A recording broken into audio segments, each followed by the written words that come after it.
ফ্রোজিং আইটেমগুলো করে রাখলে যখনই শরীর একটু খারাপ লাগে তখন কিন্তু ওগুলা ভাজা করে খাওয়া যায়। আজকে ইফতার বানাইতে ভালো লাগতেছিল না, তো ফ্রোজিং করার সব নামায় নিচ্ছি। হ্যালো এভরিওয়ান, আসসালামু আলাইকুম।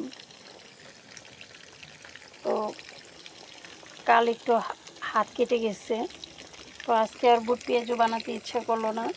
তো আমি তোমাদের সঙ্গে শেয়ার করছি এর আগে যখন নাকি আমি এই যে ফ্রোজিং আইটেমগুলো বানাইছি, কাটলেট বানাইছি, চিকেন রোলগুলো বানাইছি, তো ওগুলা আরও দুদিন খাওয়া হয়েছে, অনেকগুলো বানাইছিলাম একসঙ্গে। তো আজকে কাজে লাগছে। এই যে দেখো, আজকে ইফতার এগুলো করবো, তারপরে একটা ডেজার্ট আছে সঙ্গে, আর তার সঙ্গে হালকা পাতলা ইফতার হবে। আলহামদুলিল্লাহ। দেখো কত সুন্দর হয়েছে, মানে একেবারেই মনে হচ্ছে যে এখনই বানাইছি। তো একটু করে যদি রাখা যায় তো আলহামদুলিল্লাহ এইভাবে যখন ইচ্ছে তখনই খাওয়া যায়। তো প্রায় সময় দেখা যায় সেহরির পরে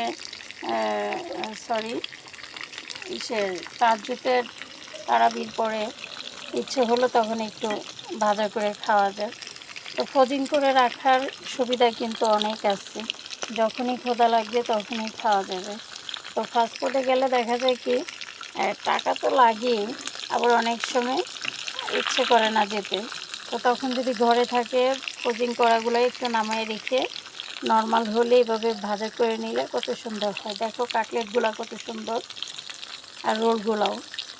তো ভালো থেকো সবাই, দোয়া করি আল্লাহ তোমাদের সবার মনে নেক আশাগুলো পূর্ণ করে দেখ। তোমরাও আমার জন্য দোয়া করো। আল্লাহ হাফেজ।